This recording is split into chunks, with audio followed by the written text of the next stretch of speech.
നമ്മുടെ ശരീരത്തിൻ്റെ ആരോഗ്യം തന്നെ വലിയ ആരോഗ്യം നഷ്ടപ്പെട്ട് രോഗത്തെത്തുമ്പോഴാണ് ആരോഗ്യമാകുന്ന അനുഗ്രഹം നാം ചിന്തിക്കുന്നത്. കണ്ടുകൊണ്ട് കൊണ്ടിരിക്കുമ്പോൾ ഒരു പക്ഷേ അതിൻ്റെ വില മനസ്സിലാക്കുന്നില്ല. എന്തെങ്കിലും ഒന്ന് കണ്ണിൻ്റെ കാഴ്ച കുറയുമ്പോൾ അല്ലെങ്കിൽ കണ്ണിൻ്റെ കാഴ്ച നഷ്ടപ്പെടുമ്പോഴാണ് ഇത്രമാത്രം വലിയ അനുഗ്രഹമായിരുന്നു എന്ന് നാം മനസ്സിലാക്കുന്നു. കയ്യും കാലും മറ്റ് അവയവങ്ങൾക്ക് എടുത്ത് പരിശോധിച്ചാൽ അതുകൊണ്ടൊക്കെ ദിവസേന നാം അനുഗ്രഹം അനുഭവിച്ചു കൊണ്ടിരിക്കുമ്പോൾ അതൊരു ശീലമായി മാറി നമുക്ക് അതിൻ്റെ വില അറിയണമെന്നില്ല. ഓരോ ഭക്ഷണം കഴിക്കുവാനുള്ള കഴിവത നൽകി അതിനെന്തെങ്കിലും കോട്ടം സംഭവിക്കുമ്പോഴാണ് ഒരു ഭക്ഷണം പിടിച്ചിരിക്കുക. ഭക്ഷണം കഴിച്ച ശേഷം അതിൻ്റെ വേസ്റ്റുകൾ പുറമേണ്ടാകുന്ന മലമൂത്ര വിസർജനത്തിലുള്ള കഴിവ് നൽകി അതിനെ കൊണ്ടുവരുമ്പോഴാണ് ഒരു ഭക്ഷണം പിടിച്ചിരിക്കുക. വയറ്റിന് കൃത്യമായി പോകും.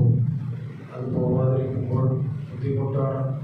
പോകുന്നത് അമിതമായ പ്രശ്നമാണ്. ഇങ്ങനെ കേരളത്തിൽ ചിന്തിച്ച് ഓരോ കണ്ടിക്കുകയാണെങ്കിൽ ഖുർആൻ പറയുന്നത് ഇത്തടത്തു ഇല്ലാത്ത അള്ളാഹുവിൻ്റെ അനുഗ്രഹങ്ങൾ നിങ്ങൾ എണ്ണി തിട്ടപ്പെടുത്താൻ ശ്രമിക്കുകയാണെങ്കിൽ അതിനെ കൃത്യമാക്കാൻ നിങ്ങൾക്ക് സാധ്യമല്ല. അനുഗ്രഹങ്ങൾ എണ്ണി നല്ല ചെയ്തവരോ എണ്ണത്തിൽ എണ്ണി ഒരു എണ്ണത്തിൽ അവസാനിപ്പിക്കാൻ ആരോഗ്യ സാധ്യമല്ല. അങ്ങനെ വലിയ അനുഗ്രഹങ്ങളും ഉപകാരങ്ങളും അള്ളാഹു നൽകിയതിൽ ഏറ്റവും പ്രധാനപ്പെട്ടതാണ് ഹിദായത്ത് എന്നുള്ള അനുഗ്രഹം. നമുക്കൊരു മുസ്ലിമായി ജനിക്കുവാനും ജീവിക്കുവാനും അള്ളാഹു ഭാഗ്യം നൽകി. അള്ളാഹു മുസ്ലിമായി തന്നെ മരിക്കാൻ തൗഫീഖ് നൽകുമാറാവട്ടെ. ഹിദായത്ത് എന്നുള്ളത് ഏറ്റവും വലിയ അനുഗ്രഹമാണ് എൻ്റെ സഹോദരൻ. മുസ്ലിമായി നമ്മെ അള്ളാഹു ജനിപ്പിച്ചു എന്നുള്ളത് അവൻ്റെ തനിച്ച ഔദാര്യം മാത്രമാണ്.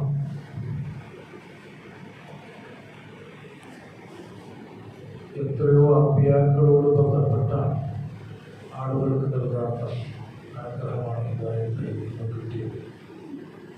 ആദം നബി അലൈഹി ഇസ്ലാമിൻ്റെ ചരിത്രം കൊണ്ട് നോക്കുമ്പോൾ ബഹുമാനപ്പെട്ട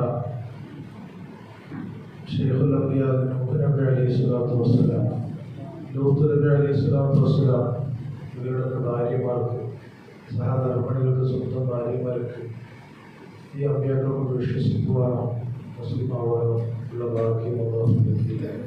ബഹുമാനപ്പെട്ട നൂഹ് നബി അലൈഹി ഇസ്ലാമിൻ്റെ മകൻ കനാൻ 950 വർഷക്കാലം ഇസ്ലാമിക പ്രബോധനം നടത്തിയ നൂഹ് നബി അലൈഹി ഇസ്ലാമിലേക്ക് വളരെ കുറഞ്ഞ ആളുകളാണ് അദ്ദേഹത്തെ കൊണ്ട് വിശ്വസിച്ചതും ഹിദായത്ത് നേടിയത്. നേരത്തെ പറഞ്ഞത് സ്വന്തം ഭാര്യയോ ഈ പറഞ്ഞ മകനോ അല്ലാഹു ഹിദായത്ത് നൽകിയിട്ടില്ല. അങ്ങനെ അവരെ അനുഭവത്തിലൊന്നാണ് നശിപ്പിക്കാൻ, ആ വിശ്വാസികളായ കാഫിറുകളായ ആളുകളെ നശിപ്പിക്കാൻ വേണ്ടി തൂപ്പാൻ വലിയ വെള്ളപ്പൊക്കം നൽകുന്ന സമയത്ത് ബഹുമാനപ്പെട്ട നൂഹ് നബി അലൈഹി സ്വലാത്തു വസ്സലാമിലേക്ക് സ്വാഭാവികമായും മനുഷ്യ സഹജമായും ഏതൊരു ഉപ്പാക്കും പിതാവിനും മകനോട് സ്നേഹമുണ്ടാവും. മകൻ ഉപ്പാക്ക് ഉപകാരം ചെയ്തില്ലെങ്കിൽ, ഗുണം ചെയ്തില്ലെങ്കിൽ, ഇനി മക്കൾ ഉപ്പമാരെ വേദനിപ്പിച്ചാൽ ഉപദ്രവിച്ചാൽ പോലും ആ മക്കളോടുള്ള സ്നേഹം മനസ്സിലുണ്ടാവും. അങ്ങനെ മകനെ ഈ വലിയ വെള്ളപ്പൊക്കം കൊണ്ട് നശിപ്പിക്കപ്പെടാവുന്ന സമയത്ത് മുഹമ്മദ് ഇസ്ലാം പ്രത്യേകം കപ്പലിലേക്ക് കയറി ഇസ്ലാമിലേക്ക് പ്രവേശിക്കാൻ ശ്രമിക്കുമ്പോൾ മകൻ അനുസരിക്കുന്നില്ല. ഈ വേദന അള്ളാഹുവിനോട് പറഞ്ഞ്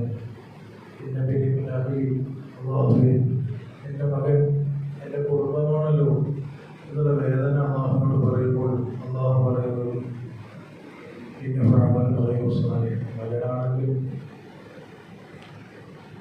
നല്ലതല്ലാതെ ഒരു കർമ്മം എന്നുള്ള അഹ്ലി എന്ന് വിശേഷിപ്പിക്കാൻ കഴിയില്ല എന്ന് പറഞ്ഞ് ആ മകനെ കേട്ടില്ല. എന്തിനധികം പറയണം, ആരം റസൂലുള്ളാഹി സ്വല്ലല്ലാഹു അലൈഹി വസല്ലം വരുമ്പോൾ തങ്ങളുടെ ഉപ്പാന്റെ മൂത്താപ്പയാണ് അബൂലഹബ്. അരബ് റസൂലുള്ളാഹി സ്വല്ലല്ലാഹു അലൈഹി വസല്ലം 40 വർഷം നബുവത്തിലൂടെ ജീവിക്കുമ്പോൾ തങ്ങളെപ്പറ്റി ഒരു ഭിന്ന സ്വരമുണ്ടായിരുന്നില്ല.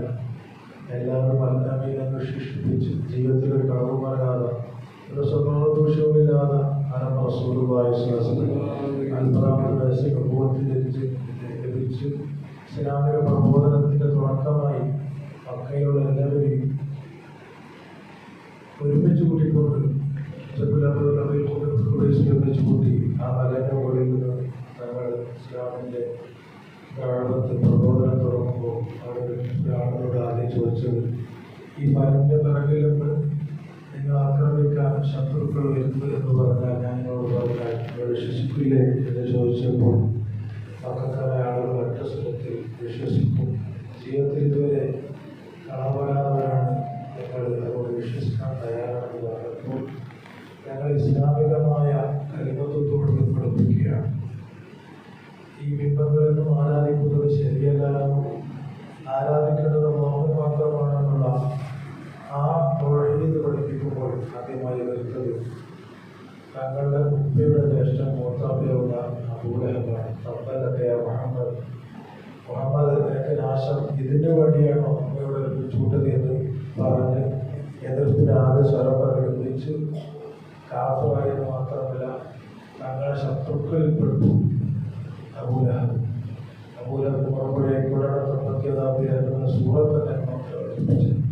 ഈ അബൂലഹബ് റസൂലുള്ളാഹി സ്വല്ലല്ലാഹു അലൈഹി വസല്ലം മൂത്താപ്പയുടെ ഉമ്മാന്റെ ജ്യേഷ്ഠന്മാരെ മൂത്താപ്പയെ പോലുള്ള സ്വന്തം മൂത്താപ്പക്കെതിരായി നൽകിയിട്ടില്ല എന്ന് മാത്രമല്ല അരബ് റസൂലുള്ളാഹി സ്വല്ലല്ലാഹു അലൈഹി വസല്ലം ചരിത്രം പരിശോധിക്കുമ്പോൾ തങ്ങൾ ജനിക്കുന്നതിന് മുമ്പ് തന്നെ സ്വന്തം പിതാവ് മരണപ്പെട്ടു.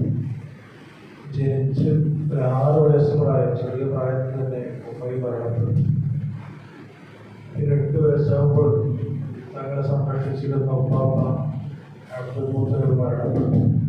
ഈ 8 വയസ്സ് മുതൽ അരബ് റസൂലുള്ളാഹി സ്വല്ലല്ലാഹു അലൈഹി വസല്ലം ജീവിതത്തിന്റെ സിംഹഭാഗവും കൂടുതൽ സമയം തങ്ങളെ രക്ഷിതാവായി തങ്ങളെ സംരക്ഷിച്ചതും ശുശ്രൂഷിച്ചതും നോക്കിയതും ഒറ്റയും വളർത്തിയതൊക്കെ തങ്ങൾ മറ്റൊരു മൂത്താപ്പയാകുന്ന അബൂ ത്വാലിബാണ്.